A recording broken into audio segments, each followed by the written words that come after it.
आइए सुनिए, देखिए, समझिए सनातन सत्य। जैसी दृष्टि वैसी सृष्टि, दृष्टि विज्ञान। कुदरत, कुदरती रचना एवं कुदरत के कानून से शाश्वत सुख की प्राप्ति।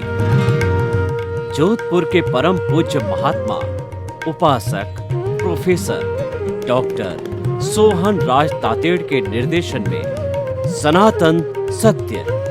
जैसी दृष्टि वैसी सृष्टि, दृष्टि विज्ञान।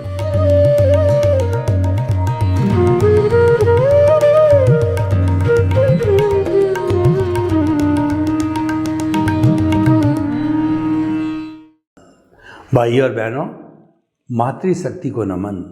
आज का हमारा बहुत सुंदर विषय अहंकार, विलय और प्रेम।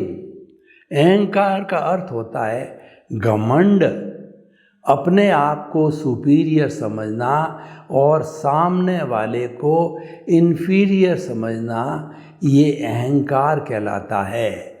और अहंकार कब आता है? जबकि दोनों का जो आमने सामने व्यक्ति होता है, उन दोनों का चाहे ज्ञान का स्तर हो, चाहे धन संपत्ति का स्तर हो, चाहे रूप का स्तर हो, चाहे किसी भी विधा का स्तर हो, उसके अंदर जो डिफरेंस होता है, यानी ज़्यादा कम का डिफरेंस होता है, तो ज़्यादा वाले को अहंकार हो जाता है। और किस पर होता है? जिससे कम वाला होता है उस पर अहंकार होता है। जिसके पास में कम ज्ञान है वो ज़्यादा वाले को देख के अहंकार नहीं कर सकता।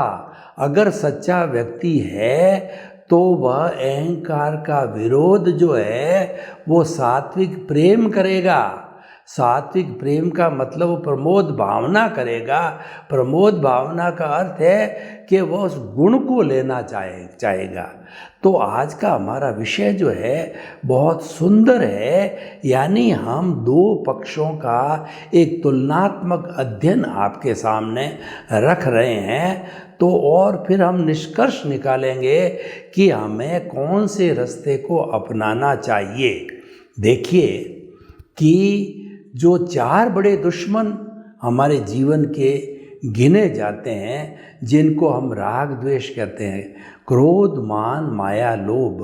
क्रोध, अहंकार और जो है ये द्वेष कहलाते हैं। माया और लोभ है ये राग कहलाते हैं। तो इन दोनों को मिला करके कषाय होता है। कषाय एक अशुद्धि है। कषाय जो एक कर्म बंधन का कारण है। कषाय भाव भ्रमण करने का कारण है। कषाय हमारा रूट कॉज है। ये कषाय ही अज्ञानता है और ये कषाय ही प्रतिष्ठित आत्मा है।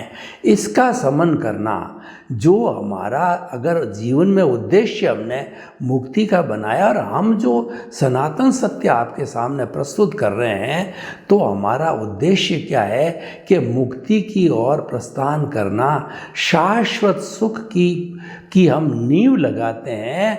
हम आपकी रॉन्ग बिलीफ को समाप्त करके आपको राइट बिलीफ देते हैं, आपको राइट डायरेक्शन में लगाते हैं, आपको सम्यक दर्शन देते हैं, आपको राइट विज़न देते हैं। आपकी जो नेगेटिव थॉट है उसकी जगह हम पॉजिटिव थॉट देते हैं। हम आपको, हमारा कोई मंत्र नहीं, तंत्र नहीं, कोई जादू नहीं, कोई टोना नहीं, बड़ी सिंपल सी बात है, आपकी दृष्टि परिवर्तन करते हैं। दृष्टि परिवर्तन सनातन सत्य के आधार के ऊपर विज्ञान की दृष्टि से वह रियल पुरुषार्थ होता है। और बाकी जो दुनिया में हम जितना भी पुरुषार्थ कर रहे हैं, जो कि मन वचन काया से जुड़ा हुआ है, ये सारा रिलेटिव पुरुषार्थ है। पुण्य और पाप से जुड़ा हुआ सारा हमारा पुरुषार्थ है वो रिलेटिव है। पाप करते हैं उसमें भी पुरुषार्थ चाहिए, पुण्य करते हैं उसमें भी पुरुषार्थ चाहिए, पुण्योदय में भी पुरुषार्थ चाहिए और पापोदय में भी पुरुषार्थ चाहिए। मुझे आप बताओ ऐसी कौन सी चीज़ है दुनिया में जो कि बिना पुरुषार्थ के हो जाती है? तो हम खाना, हमारे सामने रोटी पड़ी है, उसको कौर को तोड़ के मुंह में डालेंगे, यह भी तो पुरुषार्थ है। मैं अंगुली हिला रहा हूँ, यह भी तो पुरुषार्थ है। क्या एक मुर्दा अंगुली हिला सकता है? क्या एक लकवे वाला व्यक्ति हाथ हिला सकता है? क्या एक कोमा वाला व्यक्ति बोल सकता है, हाथ हिला सकता है? नहीं। इसका मतलब मन वचन काया की कोई भी प्रवृत्ति हो, वह सारा पुरुषार्थ से जुड़ी हुई है, लेकिन वो हमारे सनातन सत्य दार्शनिक दृष्टिकोण में वो रिलेटिव पुरुषार्थ है, उसका संबंध भुगतान से है। देखिए, हमने 2 अकाउंट बना रखे हैं। आप बैंक जाते हैं तो आपके मोटे मोटे तौर पर बैंक के अंदर 2 ही कॉलम होते हैं, डेबिट और क्रेडिट, लेज़र के अंदर। तो वही हमने 2 कॉलम बना रखे हैं, रिलेटिव पुरुषार्थ और रियल पुरुषार्थ। जो पुरुषार्थ हमारे मन वचन काया के द्वारा किया जाता है, के लिए किया जाता है, से किया जाता है, डेमोक्रेटिक लैंग्वेज में होता है कि ये जो प्रजातंत्र है वो प्रजा के द्वारा, प्रजा के लिए और प्रजा से है। उसी तरीके से हम कहते हैं रिलेटिव पुरुषार्थ का अर्थ हुआ मन वचन काया के द्वारा, मन वचन काया से और मन वचन काया के लिए। वो सारा रिलेटिव पुरुषार्थ का अकाउंट है, चाहे बैंक के हिसाब से जो है उसको आप डेबिट मान लें, यानी वह भुगतान है। सारा डेबिट है, वो भुगतान है, यानी हमको रीपे करना पड़ेगा। और क्रेडिट है, वो हमारा रियल पुरुषार्थ है, यानी वो हमने जमा किया है, वो हमारे खाते के अंदर जो है वो प्लस बोलता रहेगा। डेबिट है, वो माइनस हो जाता है। तो ठीक उसी तरीके से जो कार्य आत्मा के लिए किया जाता है वह रियल पुरुषार्थ, और जो कार्य मन वचन काया के लिए द्वारा या उससे किया जाता है वो सारा रिलेटिव पुरुषार्थ है।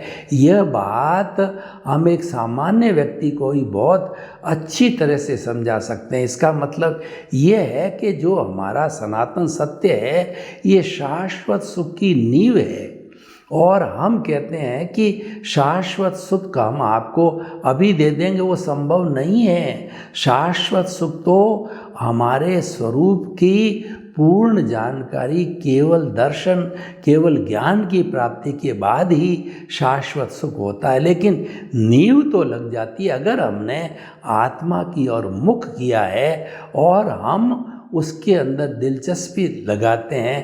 प्रीति हमारी 100% आत्मा के लिए होगी। मुंह कहने का मतलब 100% प्रीति कर ली हमने, और फिर अभी हमने थोड़ा सा रियल पुरुषार्थ करके 15% जागृति हमको ज्ञान के साथ में बोनस के रूप में मिली है। अब उसको हम जो है जागृति को बनाए रखते हैं, और जागृति को बनाए रखने का मतलब क्या है?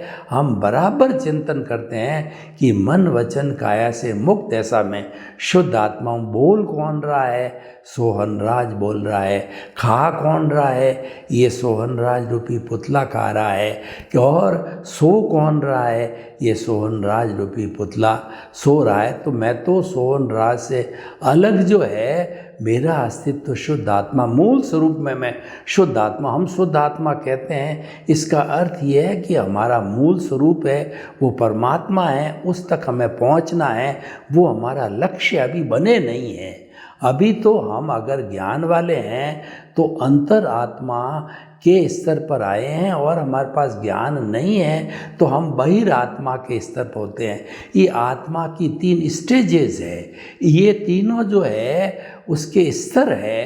तो अगर मान लो आप ज्ञानी हो, ज्ञान ले लिया, ज्ञान सद्गुरु की कृपा हो गई आपके ऊपर, ज्ञानी पुरुष की हो गई, और आपने भेद विज्ञान कर लिया, आपने पद चेंज कर लिया। पद देखिए, ये सारी बात कब होती है? सनातन सत्य लागू कहाँ से होता है?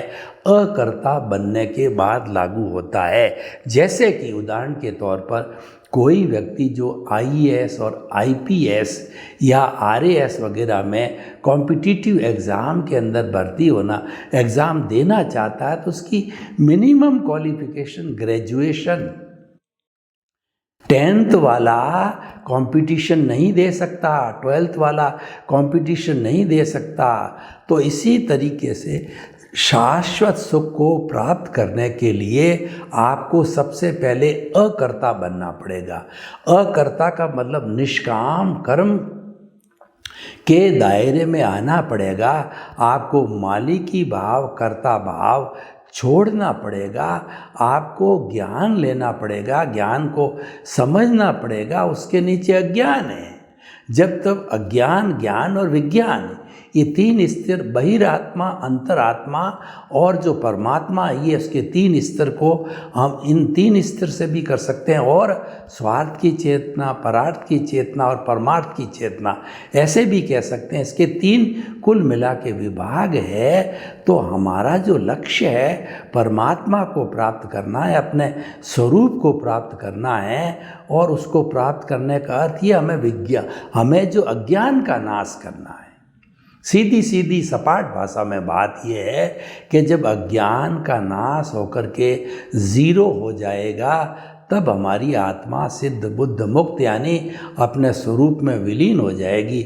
अगर सफ़ेद कपड़ा है और उस सफ़ेद कपड़े ऊपर काला दाग लगा हुआ है, उसको हमने साधारण साबुन से धोया तो हल्का हुआ, लेकिन वो पूरा निकला नहीं। उसे तो आजकल बहुत से डिटर्जेंट पाउडर आ गए हैं कि उसके ऊपर डालने से बिल्कुल पता ही नहीं चलता है कि दाग है कि नहीं, संपूर्ण समाप्त हो जाता, 100% समाप्त होता। मान लीजिए कि आपके बॉडी के अंदर कहीं पर पस हो गया है, तो उस पस के अंदर जो है वो बेटाडीन वगैरह लगा करके और जितनी भी पस है वो सारी बाहर निकाल दी 2-3 पट्टी करके, और उसमें एक भी परमाणु जो सेप्टिक परमाणु नहीं है, जो कि पुनः वापस जो है पस बना दे, तो वह चमड़ी फिर दर्द नहीं करती है और फिर उसमें पस बनने की कोई संभावना नहीं है अगर संपूर्ण निकाल दिया जाता है। तो उसी तरीके से हमारी आत्मा के साथ में जो कि कालाणु लगे हुए हैं, एक जो चेतनामय आत्मा के जो है वो परमाणु के ऊपर असंख्य जो है वो कर्मों के परमाणु लगे हुए हैं। जब ये सारे धो दिए जाते हैं, धुन दिए जाते हैं, तो उसके बाद में कार्बन शरीर 0 होता है, तब स्वरूप की जानकारी होती है। प्योर स्वरूप होता है। एक बार जब प्योर स्वरूप के अंदर आत्मा जो अनादि अनंत काल से 84 लाख जून में घूमती आ रही है, तो वो घूम तक कर करके और सारा एक भी जड़ पदार्थ है उसकी अशुद्धि है, उसको निकालना पड़ेगा। वो पस का एक कण है जो कि आपको निकालना पड़ेगा। वो कांटा है, उस कांटे को निकालना पड़ेगा। और जब संपूर्ण कांटा निकल जाएगा, पूरा कुछ नहीं रहेगा, फिर दर्द नहीं होगा। अगर एक कण भी कांटे का रह गया तो वो धीरे धीरे दर्द जो है फैलाने लग जाएगा। तो भाइयों और बहनों, हम आपको कहना चाहते हैं कि अहंकार विलय, ये सब स्थितियाँ कब आएगी कि अहंकार विलय करेंगे। अहंकार विलय का जो प्रथम चरण है वह अज्ञान पर ज्ञान की चोट है। और वो ज्ञान की चोट कब बनती है, उसकी कहना चाहिए क्वालिफिकेशन है अकर्ता बनना। अकर्ता बनने के लिए हमें किसी ज्ञानी पुरुष की शरण में जाना पड़ेगा, ज्ञानी पुरुष की तलाश करनी पड़ेगी। उनका अतिशय होता है, उनका पुण्योदय होता है और हमारा भी पुण्योदय, दोनों का पुण्योदय होता है जब गुरु मिलता है। जबकि देखिए कि स्वामी विवेकानंद बचपन से ही जो है कोशिश कर रहे थे कि मुझे गुरु मिले। वो केवल 36 वर्ष तक जिंदे रहे, लेकिन 36 वर्ष के अंदर उन्होंने दुनिया को वो दिया कि 125 जयंती मना चुके हैं, कितनी कितनी जयंतियां हम उनकी शताब्दियां मनाएंगे, क्योंकि वह जीव पीछे से डेवलपमेंट करता आ रहा था। देखिए, कोई भी व्यक्ति हो, शहर हो, परिवार हो या देश हो, उसका डेवलपमेंट मुख्य चीज़ होती है, और वह डेवलपमेंट भी सस्टेनेबल होना चाहिए। सस्टेनेबल का मतलब है, अगर वो डेवलपमेंट है, जीवित प्राणियों को अगर हार्म करता है तो वो डेवलपमेंट काहे का।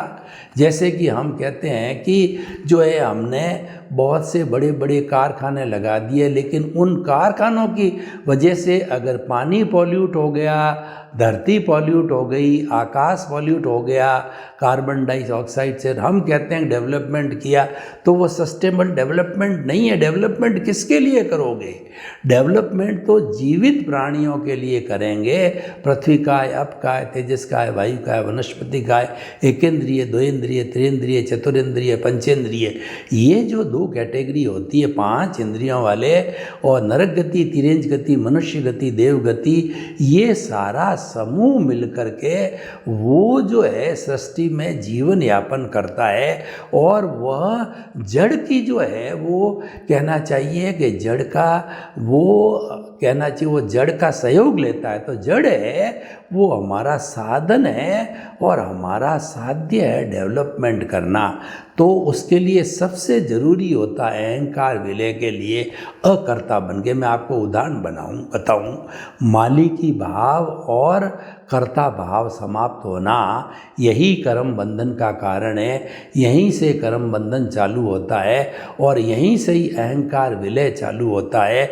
और जब अहंकार विलय होता है तो उसकी प्रतिक्रिया रूप के अंदर जो है वो जो श्रेय और प्रेय जो है वो प्रेम पैदा होता है। प्रेम एक बहुत बड़ी टर्म्स है। प्रेम के अंदर करुणा भी आती है, दया भी आती है, श्रेय भी होता है और प्रेय भी होता है। प्रेय होता है वह जो है प्रेम हमको संसार के लिए आवश्यक होता है और श्रेय होता है वो मुक्ति के लिए आवश्यक होता है। और श्रेय जो है प्रेम का अर्थ क्या हुआ कि हम आत्मा में विश्वास करते हैं, आत्मा के साथ प्रेम करते हैं और आत्मा की मुक्ति चाहते हैं, आत्मा के लिए लगाव रखते हैं कि किसी न किसी तरीके से ये कॉजल बॉडी है वो हम प्रयास करके और इसको समाप्त करके। और प्रयास का जो सबसे अच्छा जीवन या सबसे अच्छा टाइम होता है वो मनुष्य जीवन होता है। हर कार्य हर समय के अंदर नहीं होता है, उसका एक न एक निर्धारित समय होता है। जैसे देखिए कि कोई भी पौधा होता है वो लगाते ही फल नहीं देता है। आम होता है वो कहते हैं कि 12 साल में फलता है, उसको जो खाद देना पड़ता है और उसके साथ साथ में पानी देना पड़ता है। वो जलवायु मुख्य चीज़ है, उसको आर्द्रता मिलनी चाहिए, उसको सर्दी भी मिलनी चाहिए, गर्मी भी मिलनी चाहिए। उसको बड़ा होने के लिए, उसके अंदर इम्यूनिटी बढ़ाने के लिए अलग अलग ऋतुएं चाहिए, बरसात, सर्दी, गर्मी। इसीलिए तो हमारी प्रकृति ने ऋतुएं बनाई है, वो हमारे इम्यूनिटी को बढ़ाने के लिए ये ऋतुएं बनी हैं। तो इस तरीके से जो है वो सारा वो तब समय होता हर चीज़ का। तो हमारा जो श्रेय जो प्रेम है वह हमें आत्म उत्थान की ओर लेता है। और जिसको श्रेय प्रेम हो जाता है वह व्यक्ति अंतरात्मा पद का प्रोग्रेस करते करते प्रीति, जागृति और अनुभव को बढ़ाते बढ़ाते 100% जागृति में रहते हुए 100% जो है वो अपने अनुभव का खजाना बना लेता 1, 2, 4 भाव के अंदर। और उसके लिए वैसा एनवायरनमेंट चाहिए। अभी हमारे यहाँ भरत क्षेत्र में ऐसा एनवायरनेट नहीं है, लेकिन हमारा महाविद्य क्षेत्र के अंदर अभी ऐसा एनवायरनमेंट है। वहाँ पर सिमंदर स्वामी भगवान विराजमान हैं, उनकी सनिधि है और उनका आशीर्वाद है। और वहाँ पर सभी लोग आज भी मुक्ति को जा रहे हैं, जो अगर उस लाइन के अंदर चलते हैं तो इसीलिए हम आपको ये बताना चाह रहे थे कि जीवन का उद्देश्य अहंकार विलय होना चाहिए। और दूसरे शब्दों में मैं कहूँ तो क्रोध, मान, माया, लोभ, कषाय विलय के लिए जो उसकी प्रतिरोधात्मक शक्ति है वह समता है, वो समभाव है। समभाव एक ऐसा औजार है जो कि अहंकार का विलय कर सकता है और वह जो है प्रेम को बढ़ा सकता है।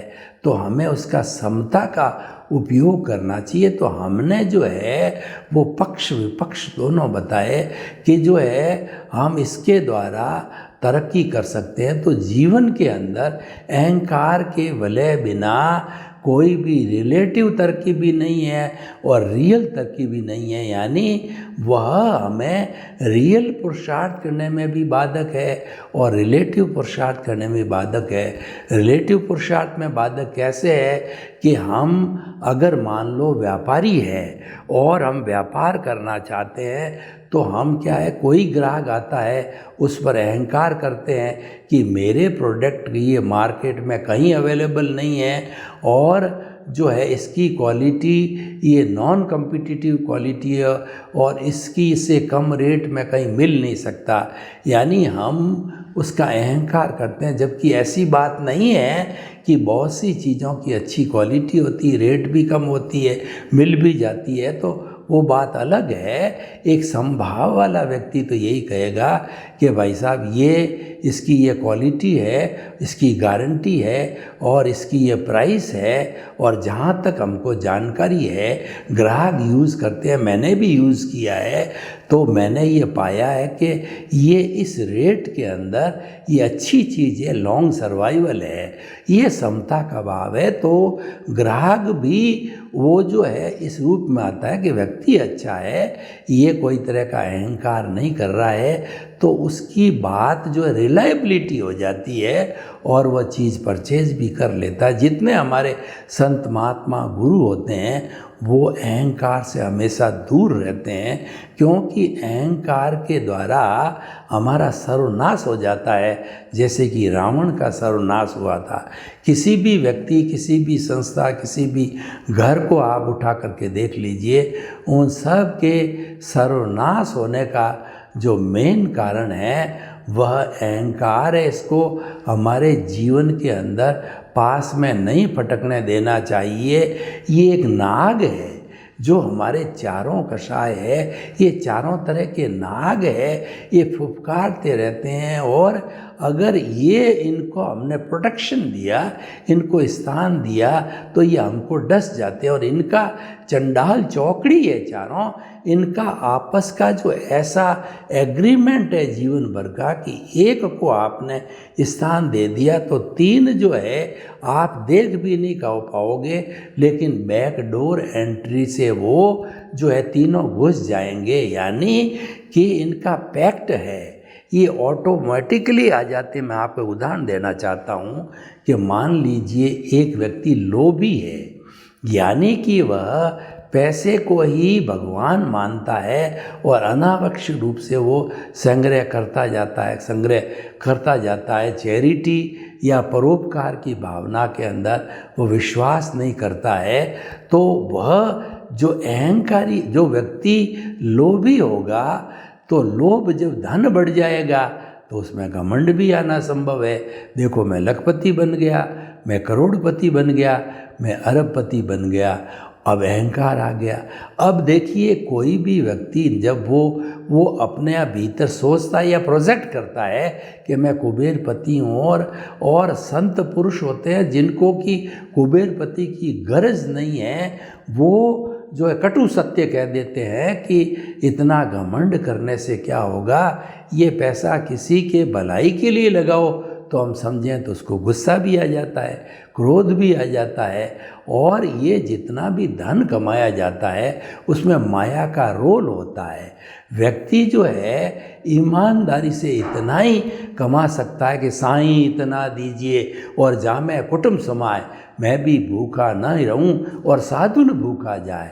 यानी व्यक्ति ईमानदारी से जो इतना ही कमाई कर सकता है जिसमें उसका सर्वाइवल हो सके, उसके ज़्यादा जो संग्रह, वैसे वो लोभ की प्रवृत्ति होती है। लोभी के लिए कहा गया है कि विषयी नर की लालसा और पाम रोग की काज, लोभी की धन लालसा और तीनों बेअंदाज।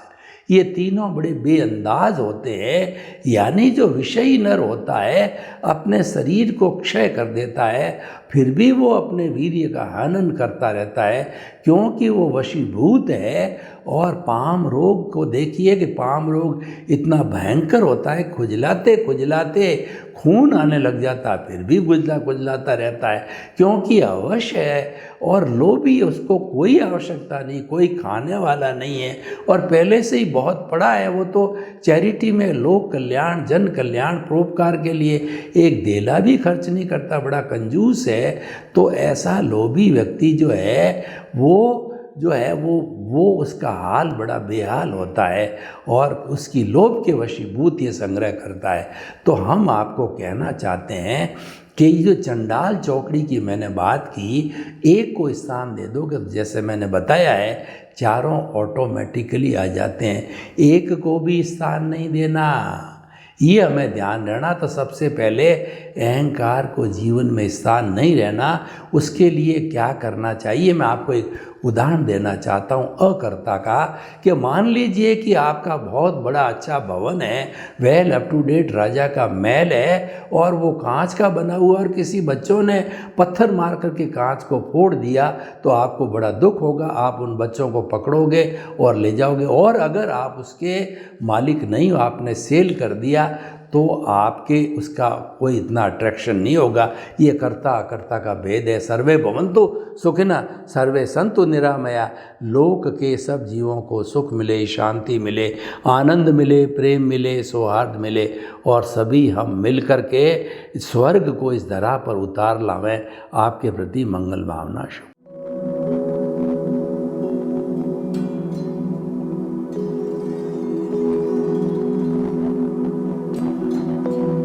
एक ऐसा अंतर्राष्ट्रीय ख्याति प्राप्त मानव जो गुरु प्रेरणा से पिछले 20 वर्षों से वानप्रस्थ जीवन जीते हुए 24 घंटे मानवता की सेवा में संलग्न है। एक ऐसा मानव जो अभी राष्ट्रीय, अंतर्राष्ट्रीय टीवी चैनलों पर 7,500 एपिसोड के माध्यम से सनातन सत्य, आत्मविज्ञान एवं पुनरुत्थान, व्यवहार एवं निश्चय जगत के जीवनोपयोगी विषयों पर हृदय स्पर्शी प्रवचन कर चुका है। उस मानव का नाम है महात्मा उपासक प्रोफेसर डॉक्टर सोहन राज तातेड़। प्रोफेसर तातेड़ द्वारा योग, दर्शन, शिक्षा विषयों पर रचित पीएचडी स्तर के 250 शोध ग्रंथ भारत के 100 प्रतिष्ठित विश्वविद्यालयों में शोधार्थी पढ़ रहे हैं तथा वे सभी शोध ग्रंथ वहां की सेंट्रल लाइब्रेरियों में उपलब्ध हैं। महात्मा सोहन राज ने अभी तक हजारों स्कूलों, कॉलेजों, विश्वविद्यालयों एवं संस्थाओं में सेमिनार, वर्कशॉप, कैंप लगाकर लाखों विद्यार्थियों को योग, दर्शन, शिक्षा का प्रशिक्षण देकर उन्हें सुसंस्कारित किया। डॉक्टर तातेड़ ने भारतीय संस्कृति उत्थान के 4000 से अधिक समसामयिक विषयों पर आर्टिकल लिखकर ऑनलाइन जर्नल, पत्रिकाओं, वेबसाइट्स पर प्रकाशित किया, जिसका उपयोग लाखों पाठक कर रहे हैं। उपासक तातेड़ के 5000 से अधिक आज का सुविचार, आज का शुभ संदेश, आज का मंगल भावना योग आदि चिंतन websites, Twitter, blogger, Facebook, YouTube माध्यमों से लाखों लोग अपना जीवन निर्माण कर रहे हैं। मानवता के मसीहा ऐसे महामानव महात्मा सोहन राज तातेड़ के प्रोफाइल को अभी तक विश्व के 20 लाख दर्शक यूट्यूब पर, 12 लाख गूगल पर एवं लाखों दर्शक फेसबुक, ब्लॉगर, ट्विटर और इंस्टाग्राम पर देख चुके हैं।